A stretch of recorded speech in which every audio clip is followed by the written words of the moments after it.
The most valuable company in human history, adjusted for inflation by some estimates to a value exceeding $10 trillion at its peak, invented almost every financial innovation that the modern economy runs on. The joint stock company, the stock exchange, the bond market, the concept of publicly traded equity, the dividend, the notion that individuals of limited means could pool capital to participate in large commercial ventures and receive proportional returns. And while it was inventing these things, while the merchants of Amsterdam were filing into the world's first stock exchange to buy and sell shares in what was genuinely the most sophisticated financial instrument the world had ever seen, the company that issued those shares was running one of the most systematically violent commercial operations in the history of the world. It was maintaining monopoly control over one of the most valuable commodity supply chains on Earth through massacre, slavery, torture, and the wholesale destruction of entire populations that had the misfortune of living in places that grew things the Europeans wanted. The Dutch East India Company, Verenigde Oostindische Compagnie, the VOC, was chartered by the States General of the Dutch Republic on March 20, 1602. The charter granted it a monopoly on Dutch trade with Asia for 21 years, the authority to build forts, the authority to wage war, the authority to negotiate treaties with foreign rulers, the authority to establish colonies, and the authority to administer justice in its territories, including the authority to execute people. It was the world's first corporation with government-issued authority to behave like a sovereign power. And it exercised that authority with a thoroughness that has no parallel in the commercial history of the world before or since. To understand why the VOC was structured this way, and why the Dutch Republic agreed to create it, you need to understand the competitive context of early 17th century European commerce. The Portuguese had dominated the Asian spice trade since Vasco da Gama's voyage to India in 1497. They had established a network of trading posts, fortifications, and sea lanes that gave them control over the movement of nutmeg, mace, cloves, cinnamon, and pepper.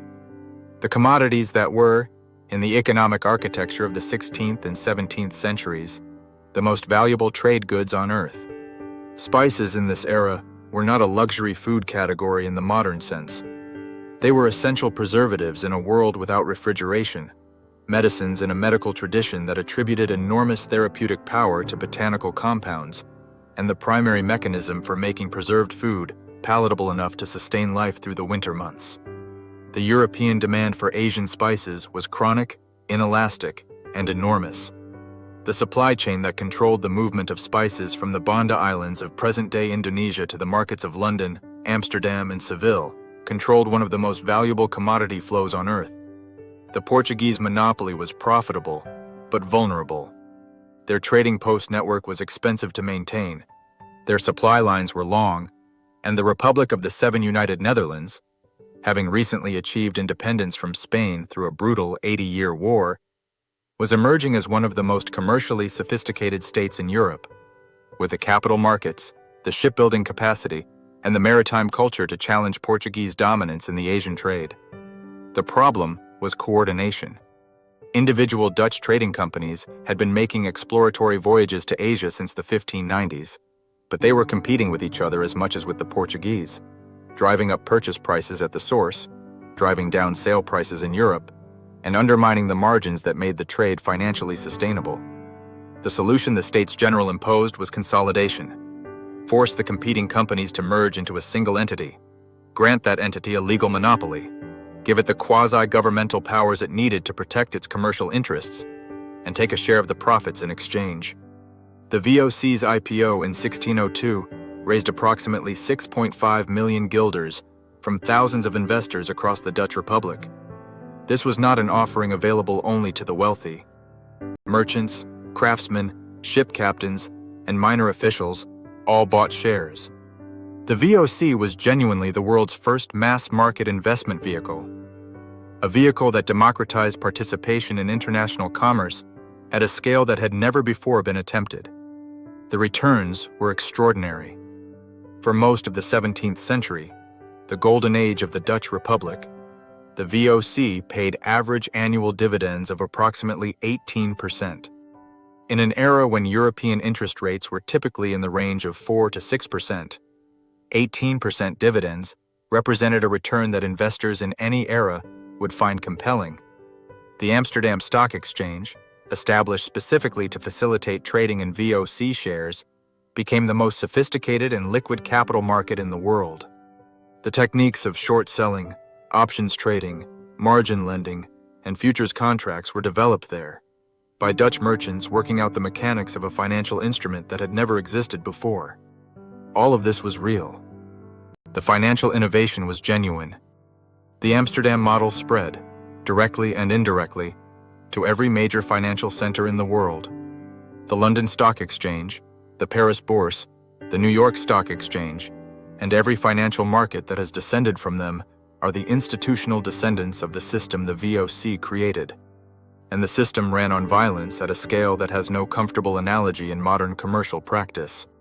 The Banda Islands are a small archipelago in the Maluku province of present-day Indonesia. In 1600, they were the only place in the world where nutmeg and mace grew naturally. The trees were endemic to these specific islands and could not, at that time, be successfully cultivated elsewhere. This geographic fact made the Banda Islands the most valuable real estate in the global spice trade. Whoever controlled them controlled the global supply of nutmeg, and whoever controlled the global supply of nutmeg controlled one of the most valuable commodity markets in the world. John Peter Soon Cohen, the VOC's most consequential and most brutal colonial administrator, understood this geography with absolute precision. When he became Governor General of the VOC's Asian operations in 1618, he identified the elimination of the Bandanese people and the replacement of their agricultural system with a Dutch plantation model as the only strategy that would give the VOC the kind of supply control it needed to maintain the monopoly's pricing power. Between 1621 and 1622, VOC forces under Cohen's direction conducted a systematic campaign against the Banda Islands that historians now describe as genocide. The indigenous Bandanese population of approximately 15,000 people was reduced to approximately 1,000. The survivors were enslaved and forced to work the nutmeg plantations under Dutch supervision. The mechanism of the population reduction was direct: armed assault by VOC soldiers and Japanese mercenaries, destruction of food supplies in villages, and the forcing of survivors into the jungle, where starvation and disease completed what direct violence had begun. The nutmeg plantations were then operated as forced labor operations, with enslaved survivors and enslaved people brought from other parts of the archipelago, harvesting the crop under threat of violence. The VOC maintained the monopoly through what it called the Hongi, annual naval patrols, whose purpose was to destroy any nutmeg trees growing outside its controlled plantations, to intercept and destroy any spice shipments not authorized by the VOC, and to punish, including with execution, any parties engaged in unauthorized trade. Anyone who attempted to sell nutmeg to a non-VOC buyer was killed. The monopoly was maintained by annihilating the commercial alternative. The financial returns from this arrangement were, from the perspective of the VOC's shareholders in Amsterdam, excellent. The controlled supply of nutmeg allowed the company to maintain prices that produced the extraordinary returns that drove the Amsterdam stock market and funded the golden age culture of the Dutch Republic. The paintings of Rembrandt and Vermeer, the commercial architecture of the canal houses, the scientific and philosophical productivity of a society with the wealth to invest in culture and knowledge. This is not a coincidence to be noted and moved past. It is a causal relationship that needs to be held with full clarity. The financial system that produced the artistic and intellectual golden age of 17th century Holland was funded by the proceeds of a commercially organized genocide in the Banda Islands. The paintings hanging in the Rijksmuseum are the cultural output of a society whose economic prosperity rested, in significant part, on forced labor and mass murder.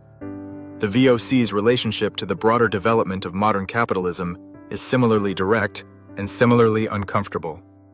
The joint stock company model the VOC pioneered, the model that allowed the aggregation of capital at scales previously impossible for private commercial ventures, was developed in the context of a business that required the exercise of sovereign-level violence to maintain its commercial position. The limited liability structure that made broad participation in the stock market financially feasible, the concept that an investor's potential loss was limited to their investment, rather than extending to personal liability for the company's debts or torts, was essential to the legal architecture of a company that was regularly engaged in activities that would, in a modern legal framework, constitute crimes against humanity. The financial innovations were genuine. The capitalist infrastructure they created has produced genuine improvements in human welfare across the centuries since. And they were built in a specific way, at a specific human cost, in a specific historical context that was neither accidental nor incidental to the innovations themselves. The VOC began its decline in the latter half of the 17th century, a decline caused by the very success that had defined its first decades. The enormous cost of maintaining its military apparatus across a vast geographic area, the corruption that inevitably accompanied the management of a bureaucratic empire at the edge of the known world, the emergence of effective competition from other European powers who built their own versions of the model, and the structural limits of a commodity monopoly business model when the commodities in question began to find alternative sources. All of these factors combined to erode the extraordinary returns of the early decades. The VOC was formally dissolved in 1799, after nearly 2 centuries of operation. What it left behind, the financial architecture, the institutional innovations, the demonstrated proof that capital could be aggregated at scale and deployed across hemispheres, survived it by centuries and runs, in evolved and modified forms, in every financial market on Earth today.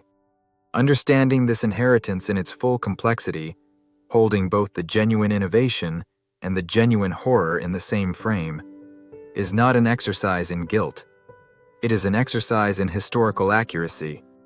And historical accuracy, in this case, has a direct bearing on how we understand the relationship between capital accumulation, state power, violence, and the construction of the commercial systems that define the modern world.